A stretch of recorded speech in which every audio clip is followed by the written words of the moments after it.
Welcome back खवातीन वज़ात। अब खुशी की खबर आपको बताते हैं। लाहौर टेस्ट पाकिस्तान ने वर्ल्ड चैंपियन जनूबी अफ्रीका को हरा दिया और 277 रन के ताकुब में जनूबी अफ्रीकी टीम 183 रन पर आउट हो गई और पाकिस्तान को 2 मैचेस की सीरीज में 1-0 की बढ़तरी हासिल हुई। लाहौर के कज़ाफी स्टेडियम में खेले गए मैच के चौथे दिन स्पिनर नोमान अली ने शानदार बॉलिंग की। मैच में 10 शिकार किए। नोमान अली की पहली इनिंग्स में 6, दूसरी इनिंग्स में 4 विकेटें। शाहीन शाह अफरीदी ने दूसरी इनिंग्स में 4 खिलाड़ी को आउट किया और अफ्रीका के मैथुसामे ने मैच में 11 विकेटें हासिल की। चेयरमैन पाकिस्तान क्रिकेट बोर्ड ने पाकिस्तान टेस्ट टीम को मुबारकबाद पेश की और कहा कि पाकिस्तान ने वर्ल्ड टेस्ट चैंपियन की जो चैंपियन टीम है उनके खिलाफ शानदार कामयाबी दिखाई और चैंपियन टीम के खिलाफ कामयाबी एक टीम वर्क का नतीजा है। इसी पे बात करेंगे और हमारे साथ मौजूद है जी आज अब्दुल माजिद भट्टी साहब हमने हमें ज्वाइन कर लिया है। आप सीनियर स्पोर्ट्स जर्नलिस्ट हैं। Thank you so much sir for your time. सबसे पहले भट्टी साहब यही बताइएगा कि कल पाकिस्तान की ये जीत कितनी अहम थी, क्योंकि पाकिस्तान ने टेस्ट चैंपियनशिप के करंट चैंपियंस को जिस तरह से शिकस्त दी, आप इस जीत को किस नजर से देखते हैं? देखिए, मेरे ख्याल में वर्ल्ड चैंपियन को 93 रन से हराना पाकिस्तान की बहुत बड़ी जीत है। और ये वो टीम थी जब कुछ अरसे पहले साउथ अफ्रीका जब आईसीसी वर्ल्ड टेस्ट चैंपियनशिप में कामयाब हुआ तो 10 टीमों का वो साइकिल था 2 साल का, जिसमें साउथ अफ्रीका तो नंबर 1 रहा ऑस्ट्रेलिया को हराकर।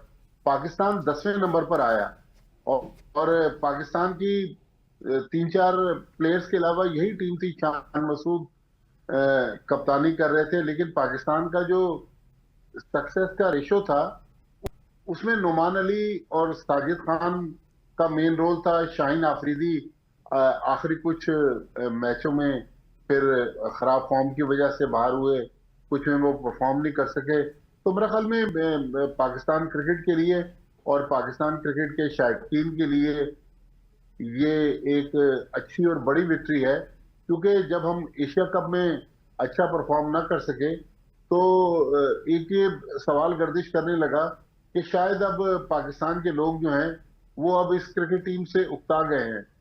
पाकिस्तान के लोग जो हैं वो क्रिकेट देखना नहीं चाहते, ग्राउंड में आना नहीं चाहते। तो मेरे ख्याल में लोगों को स्ट्रेस के इस माहौल में एक अच्छी खुशी देना और क्रिकेट के जो लाखों करोड़ों शायकीन हैं उनको ग्राउंड में वापस लाने के लिए ये मेरा ख्याल में प्लेयर्स की तरफ से एक अच्छी और यूनाइटेड एफर्ट है, क्योंकि चंद परफॉर्मेंसेस तो आउटस्टैंडिंग है, लेकिन मेरा ख्याल में ओवरऑल पाकिस्तान क्रिकेट को आगे जाने के लिए इस जीत की जरूरत भी थी। मुझे ये और पाकिस्तान कि हम अगर पाकिस्तान की बैटिंग की बात करें तो मजमूई इस बैटिंग को कैसे देखते हैं, और स्पेशली जो बाबर आजम के हवाले से बात हो रही है कि आखिरी इनिंग्स में जो पाकिस्तान अपनी दूसरी बैटिंग कर रहा था उसमें उन्होंने 42 रन बनाए और बहुत सारे उनके चाहने वाले भी ये कह रहे हैं कि वो 42 रन बड़े मुश्किल थे और शायद वो अब कम बैक कर चुके हैं। इस पे थोड़ा सा रोशनी डालिएगा।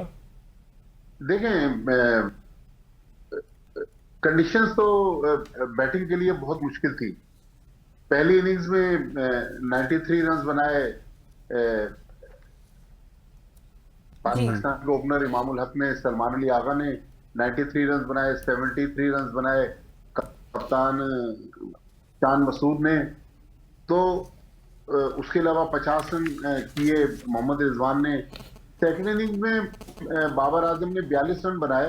मेरे ख्याल में वो 42 रन बहुत वाइटल थे जो सिचुएशन थी, लेकिन टेस्ट फॉर्मेट में तो देखें ये कह देना कि बाबर आजम की वापसी हो गई है, इस फॉर्मेट में तो बाबर आजम खेल रहे थे। लेकिन आप ये देखें कि असल जो लोग डिबेट कर रहे थे पिछले दिनों वो तो ये कर रहे थे कि बाबर आजम को T20 फॉर्मेट में आना चाहिए। मेरा ख्याल T20 फॉर्मेट में आने के लिए अभी बाबर आजम को मजीद परफॉर्मेंसेस देनी होंगी। आज ही मुझसे कोई दोस्त स्टैट्स शो कर रहे थे कि जब शुभमन गिल जो इंडिया के कप्तान हैं, जब बाबर आजम की 9 सेंचुरियां थी तो उनकी 2 सेंचुरियां थी। आज शुभमन गिल की 10 सेंचुरियां हैं, बाबर आजम अभी तक 9 रन पे खड़े हैं और 9 सेंचुरियों पे खड़े हैं। तो मेरे ख्याल में पाकिस्तान क्रिकेट में चूंकि बाबर आजम का बड़ा नाम है, बल्कि वर्ल्ड क्रिकेट में बड़ा नाम है, इसीलिए लोग बार बार बाबर आजम को डिस्कस करते हैं। तो अगर बाबर आजम चाहते हैं कि उनको लोग दोबारा किंग बाबर के नाम से याद करें तो ये 42 रन, इसमें कोई शक नहीं कि एक अच्छी इनिंग्स उन्होंने खेली है।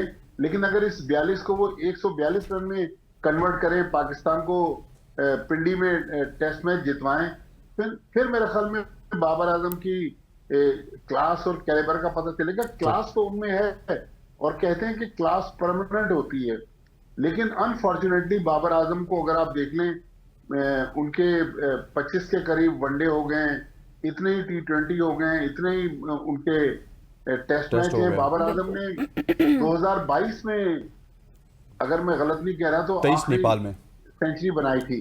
वनडे में भी उन्होंने 2023 में नेपाल के खिलाफ मुल्तान में सेंचुरी बनाई।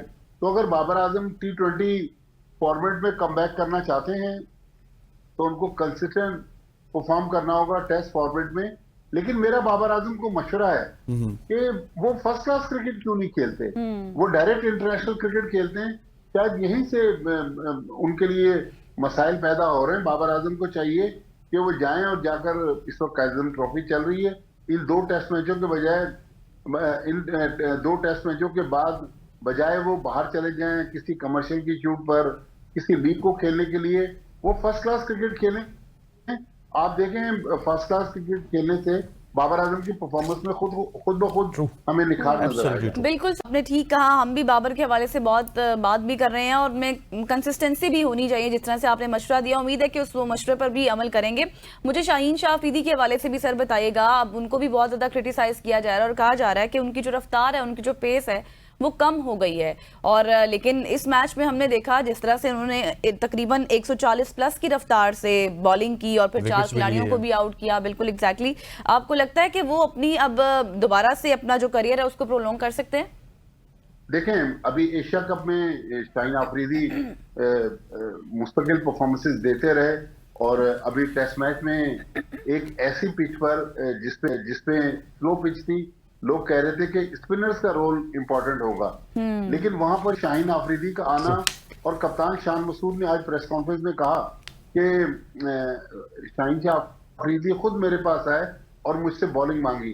तो मेरे ख्याल में अगर प्लेयर कुछ करके दिखाना चाहता हो और वो कीन हो कि उसकी परफॉर्मेंस से पाकिस्तान जीत सकता है, और वो ऐसे वक्त में जबकि वो T20 में अच्छा परफॉर्म करके आए हैं, अब उनकी बॉलिंग में रिदम भी नजर आ रहा है, वो जिस तरह आपने कहा कि 140 की स्पीड भी निकाल रहे हैं। मेरे ख्याल में पाकिस्तान क्रिकेट के लिए एक नेक शगुन है। लेकिन हमारे जो दूसरे बॉलर्स हैं, लाइक हारिस रऊफ या फहीम अशरफ, मीर हमजा, ये भी हमारे एसेट्स हैं, इनको हम इग्नोर नहीं कर सकते। लेकिन इन लड़कों को भी चाहिए, मेरे ख्याल में मीर हमजा तो खेल रहे हैं first class cricket, Faheem Ashraf भी खेल रहे हैं, हारिस रऊफ का अभी तक मैंने नाम नहीं सुना, हो सकता खेल रहे हो, लेकिन बॉलर उसी वक्त वर्ल्ड क्लास बॉलर बनेगा जब उसको 4 डे क्रिकेट में, रेड बॉल क्रिकेट में अपनी किस्मत को आजमाना पड़ेगा, जहां एक दिन में 20 से 25 ओवर करवाने पड़ते हैं।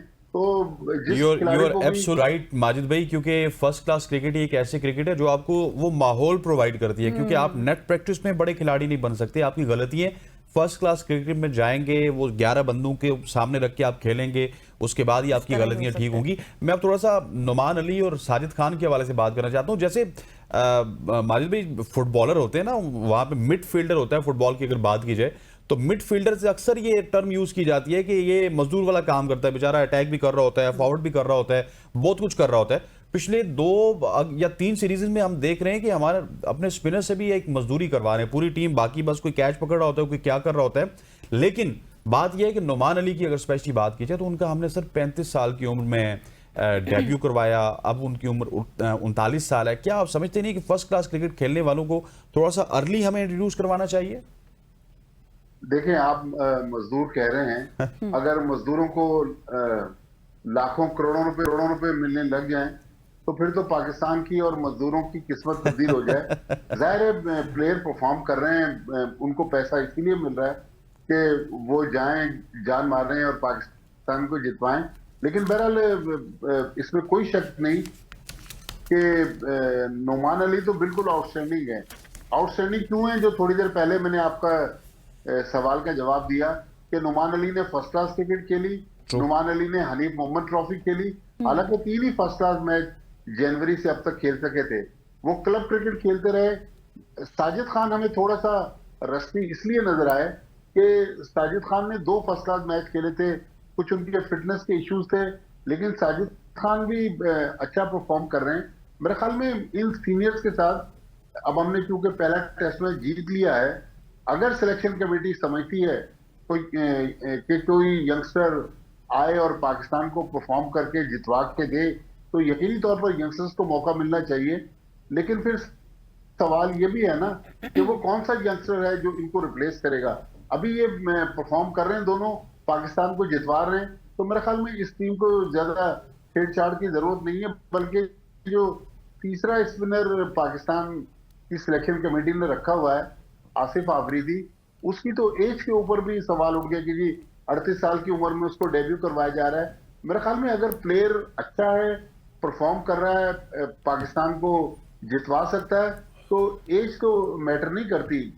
एज की जो डिबेट है ये तो बेकार है। तो मेरे ख्याल में यंगस्टर हमारे पास है, जिस तरह अभी फैसल अकरम थे जो शुरू में प्रोबेबल्स थे, फैसल अकरम को फिर हमने रिलीज कर दिया, तो यंगस्टर्स के पास प्लेटफॉर्म है, उम्र भी पड़ी हुई है। मेहरान मुमताज के बारे में बहुत सारा नाम आता है कि मेहरान मुमताज परफॉर्म कर सकते हैं। एक बच्चा हमारा मुल्तान का है, फैसल अकरम, पाकिस्तान की तरफ से, वो T20 भी खेला। तो अरफात मिन्हास, उनको भी मौका मिलना चाहिए। बिल्कुल। तो मेरे ख्याल में हमारे पास यंगस्टर हैं, लेकिन अब ये फैसला कोचेज ने और सिलेक्शन कमेटी ने करना है कि कौन कहां फिट हो सकता है। बिल्कुल सही कह रहे हैं सर। अच्छा बताइएगा कि अब अगले मैच में क्या कैसी तब्दीली का इम्कान है, क्योंकि अभी एज के हवाले से तो हमने बात कर लिया है। आपको लगता है कि अबरार हो गया या फिर अबरार अहमद या आसिफ आफरीदी, इनको टीम में शामिल किया जा सकता है, उनका डेब्यू हो सकता है? देखिए, अभी मैंने उम्र का तो कहा कि अगर वो प्लेयर फिट है और परफॉर्म कर रहा है तो उम्र तो मैटर नहीं करती। मीरा बख्श जिनका ताल्लुक पिंडी से था, पिंडी स्टेडियम का एक इंक्लोजर भी उनके नाम पर है। मुझे एग्जैक्ट उनकी उम्र भूल गई, लेकिन वो 40 प्लस थी उनकी उम्र जब उन्होंने पाकिस्तान के लिए डेब्यू किया था। लेकिन आज जब शान मसूद से मैच के बाद सवाल हुआ तो उन्होंने कहा कि कंडीशन देखेंगे और उसके बाद हम फैसला करेंगे। मेरे ख्याल में अगर एक चेंज पाकिस्तान टीम में हो सकती है, अली की जगह अबरार अहमद को या आसिफ आफरीदी को खिला सकते हैं। अदरवाइज मेरा ख्याल में इस 11 में मजीद छेड़छाड़ की जरूरत है। बिल्कुल फेयर इनफ, आपने बिल्कुल सही निशानदेही की माजिद भट्टी साहब कि हसन अली की जगह हम इब्रार को या फिर अबरार नहीं तो आसिफ आफरीदी को डेब्यू करवा सकते हैं। आपके वक्त का बहुत बहुत शुक्रिया। माजिद भट्टी साहब हमारे साथ मौजूद थे जो कि क्रिकेट के हवाले से गुफ्तगू कर रहे थे। यहाँ पे वक्त हो चाहता है एक शॉर्ट सी कमर्शियल ब्रेक का। ब्रेक लेते हैं, वापस आते हैं, हमारे साथ रहिएगा।